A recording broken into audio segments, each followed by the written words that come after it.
What's up, guys? It's TJ, CarnivalSpirits, and this is my Twiztid video review for Down With Us. First thing I want to say is when I first heard this song, it made me think of ICP's Down With the Clown, or at least read when I saw the title. And I kind of thought about how some bands have totally bitten that slogan, like Cottonmouth Kings, Down With the Crown. I'm not going to insinuate that Twiztid is biting anybody in any way. You guys actually might be surprised how enthusiastic I am about this video and all of the implications that it has. And let me break it down for you. The video is clever as fuck. Alright, it starts off with Jamie collecting what it appears to be body parts in a bag, dragging into a shack. Mono's got that look in his eye. And, you know, it makes me think of videos like Ha Ha Ha Ha, where you got one serial killer who preys on anybody who comes to his door, and then you got another serial killer who goes door to door preying on people, and what happens when the two collide. Very clever. But this one is super, super clever, because slowly but surely you start to see what's happening. After Jamie's sizing everything up and seeing in his mind's eye, we notice that stabbing motions are actually pulling thread, and they're sewing and stitching motherfuckers together.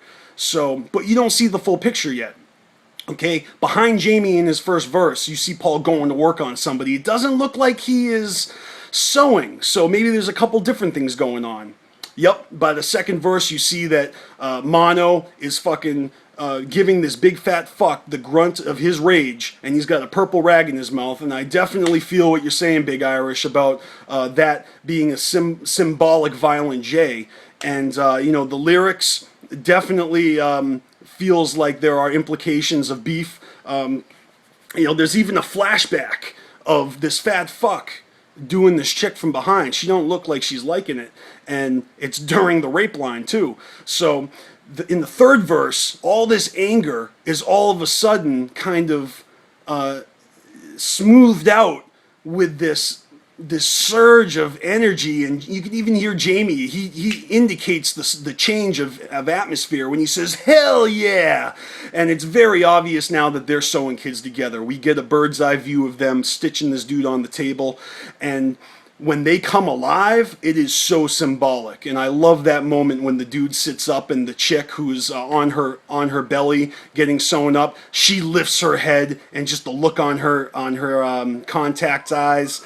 And, you know, she was the one that was getting fucking done from behind by that fucking fat fuck. And it becomes a dance party.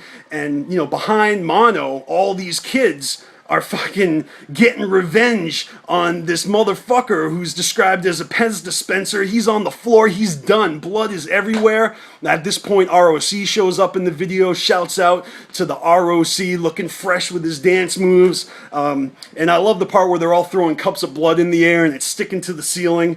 And, you know, it goes back to that image of Jamie bagging up the body parts.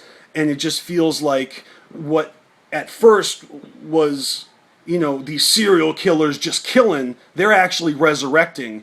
And, you know, it's in every single verse is felt, you know, the song is so ill. You know, Madrock's got lines like, you know, the future is bloody and unclear. You know, the reference to Buzz and Lightyear, Toy Story is just fucking classic Jamie. You know, ashtrays and action figures, comic book fanatic. And same thing with Mono with the I don't give a fuck, we're beefing, what better wash that shit you tad on your back. He's the live wire that can't keep his mouth shut if he fucking has something on his mind. And, you know, the purple rag in this dude's mouth, yes, that may be symbolic of the Purple Gang. I thought of gang rags as well, but more importantly, that whole image of them, you know, fucking taking this motherfucker out, it reminded me of the skit on Abominations, which always made me think of, you know, when they got arrested in Florida and accused J10 of snitching on them. And I always felt that skit on Abominations where they're like, stab that motherfucker, come on, no, he's looking at me, no, he's blindfolded, whatever. Oh, fucking you stabbed me. I always felt like that was them goofing on J10, like getting their revenge and then fucking up and cutting themselves instead. And so this video is as fucking, as much as it insinuates what has been happening, I think it is just a healthy way to fucking get it off their chest. They're not going to fixate on it. It's subtle, it's sharp, but it's dark. It just promises a fresh start for Twiztid.